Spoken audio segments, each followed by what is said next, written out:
Good morning, welcome back to my channel. কেমন আছো সবাই? আশা করছি অনেক ভালো আছো আর আমিও ভালো আছি। আর আজকে আমাদের এখানে কালী পুজো, তো আজকে সকাল থেকেই তোমাদের সাথে ব্লগটা স্টার্ট করছি। আর এখন একটু আগেই সবাই ঘুম থেকে উঠেছি আর এই সবে টিফিন করেছি।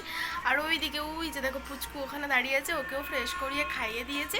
তো চলো আজকে সকালটা কিভাবে শুরু করছি, কী কী করছি সবটা তোমাদের সাথে শেয়ার করব। আর যেহেতু আমাদের এখানে পুজো, তো পুজোতে কী কী হয় মানে আমি যতটা পারবো আর কি, যতটা আমি পুজোর মধ্যে থাকতে পারবো তো সবটা তোমাদের সাথে শেয়ার করব। আশা করছি তোমাদের ভালো লাগবে, তো পুরো ভিডিওটা কিন্তু দেখতে হবে। তো চলো স্কিপ না করে পুরো ভিডিওটা দেখতে থাকো। আর কেমন লাগছে সেটা অবশ্যই পরে একটা কমেন্ট করে জানিও।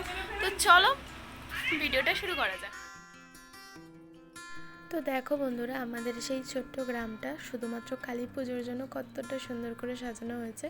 অ্যাকচুয়ালি এই গাছগুলো তো মানে কাকু এতটাই সুন্দর করে যত্ন করে সাজিয়ে গুছিয়ে রেখেছে। তো এটা শুধু পুজোর জন্য নয়, সবসময় এরকমই থাকে।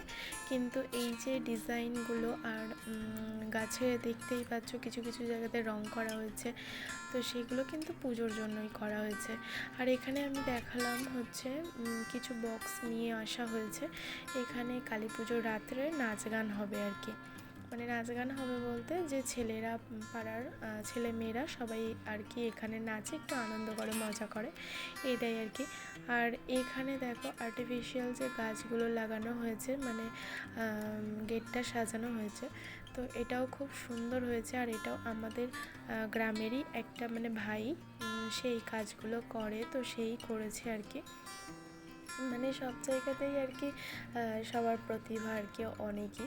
আর খুব সুন্দর লাগছিল যেহেতু গাছপালার মধ্যে, আর এটা না খুব দারুণ করে সাজানো হয়েছিল।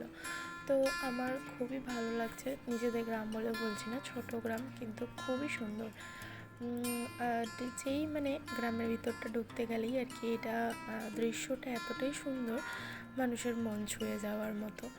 তো এইখানে দেখো এই ডিজাইনগুলো কিন্তু গ্রামের সকলে মিলে, মানে ছেলে, বয়স্ক, বুড়ো, মেয়ে, বউ সবাই মিলে এখানে মানে যে যতটা পেরেছে সময় দিয়েছে আর কি, সবাই মিলে মিলেমিশে আর কি কালারগুলো করেছে। আর একটা মানে পাশের গ্রামের একজন এসে ডিজাইনটা করে দিয়ে গেছিলো, তো সবাই মিলে এটা করা হয়েছে কালারটা। তো কেমন হয়েছে ডিজাইনটা তোমরা কিন্তু অবশ্যই জানিও। আর যখন সব কাজ মানে মিলেমিশে একটা কাজ করা হয় অনেকে মিলে, তো সেটার আনন্দটা কিন্তু দ্বিগুণ বেড়ে যায়, তাই না? তো যাই হোক, এখানে পুজোর উদ্দেশ্যে দেখো মণ্ডপ সাজানো হয়েছে। আর এইগুলো দেখতে পাচ্ছ যে গাছের মানে মধ্যে মধ্যে একটা করে বসানো, এগুলো কিন্তু লাইট লাগানো আছে, রাত্রিবেলা এগুলো দেখতে সুন্দর লাগবে সেই জন্য। আর এখানে মণ্ডপটাও করা হয়েছে আর চেয়ারগুলো রাখা হয়েছে, যেহেতু পুজোর লোকজন আসবে অনেক, তো সেই জন্যই আর কি। আর এখানে যারা ঢাক বাজাবে, তো তারা আর কি এখানে সমস্ত কিছু মানে তাদের যন্ত্রপাতি মেশিন নিয়ে রেডি হয়ে আছে, যেহেতু সকালে আমাদের পঞ্চানন পুজো আর মনসা পুজো আর শীতলা পুজো, এই তিনটে পুজো সকালবেলা হবে। তো সেই জন্য ঠাকুর আনতে যেতে হবে। এখন তো ঠাকুর ঘরে মানে ঠাকুর নেই, তো ওই ঠাকুরগুলো নিয়ে আসা হবে, তো তারপরে পুজো হবে। আর এখানে পুজোর জন্য দেখো জোগাড় করা হচ্ছে। এটা একটা জেঠু মানে, আর এটাও একটা মানে দাদা, তো এরা দুইজন মিলে এখন জোগাড়পাতি করছে। আর আমাদের গ্রামের একটা মানে পুজোর নিয়ম আছে, কি বলতো, এই পুজোটা শুরু হওয়ার আগে না সবাইকে রান্না করে নিতে হবে। মানে এই পুজোটা শুরু হয়ে গেলে আর কেউ গ্যাস উনান কিছুই জ্বালতে পারবে না, মানে আগুনের কোনো কাজ করা যাবে না আর কি। তো এখানে দেখো এটা রাত্রে পুজো হবে কালী পুজো, তো সেই জন্যই মণ্ডপটা সাজানো হয়েছে। তো এটা এখনের পুজো না, এটা রাত্রেবেলা হবে। আর ওই দিকের যে মণ্ডপটা দেখলে ওইটা কিন্তু দিনের বেলা হবে। তো তারপরে দেখো আমি এইটুকু শ্যুট তোমাদেরকে দেখাবো বলে শেয়ার করে তারপরে ঘরে আসলাম। তো দেখলাম এখন এখানে পুচকু আর এটা হচ্ছে আমার একটা ভাই, তো দুজন মিলে এখন খেলা করছে। আর এখানে দেখো বাবা চুপ করে বসে আছে, কি অদ্ভুত তাই না? আগের বছর এরকম সময় বাবা আমাদের সাথেই ছিল, তো একটা বছরের মধ্যে বাবাকে আমরা হারিয়ে ফেললাম। তো যাই হোক, ভিডিওটা যখন আমি শ্যুট করছিলাম, তো আমি মানে ভিডিওটা শ্যুট করতে পারছিলাম না, এতটাই কষ্ট হচ্ছিল। তো নেই বলে কি তার ভিডিও করব না, সেটা তো হয় না। আমি এখনও আমার নিজের একটা মানে মনেই করতে পারি না মাঝে মাঝে যে আমার বাবা নেই। তো যাই হোক, একটু ইমোশন হয়ে পড়েছিলাম। তো যাই হোক, দেখো এখানে এখন চালের বাটা, মানে যেটা আতপ চাল যেটা হয় না, ওই চালটাকে সারা রাত ভিজিয়ে রেখেছিলাম। তো সেই চালটাকে সকালে একটু বেটে নিয়েছি শিলনোড়াতে, আর তার মধ্যে দিয়ে দিলাম একটু উজালা। তো সেই উজালাটা দিলে না একটু কালারটা সুন্দর হয়, এখানে আলপনা দেবো বলে। তো চালের গুঁড়োর আলপনা আমার শ্বশুরবাড়ির এদিকে কেউ দিতে আমি দেখি না, কিন্তু এটা আমার বাপের বাড়িতে সবাই দেয়, চাল গুঁড়ো দিয়ে আলপনা করা। তো এটা একটুখানি সময় লাগে, হাত দিয়ে আর তুলো দিয়ে দিতে হয়। তো যাই হোক, অনেক দিন দিইনি বলে আমার একটু হাতটা না কেমন মানে মানে ভালো মানে একটা দিতে পারছিলাম না, এরকম একটা হচ্ছিলো। আসলে প্র্যাকটিস না থাকলে, অভ্যাস না থাকলে যেরকম হয়।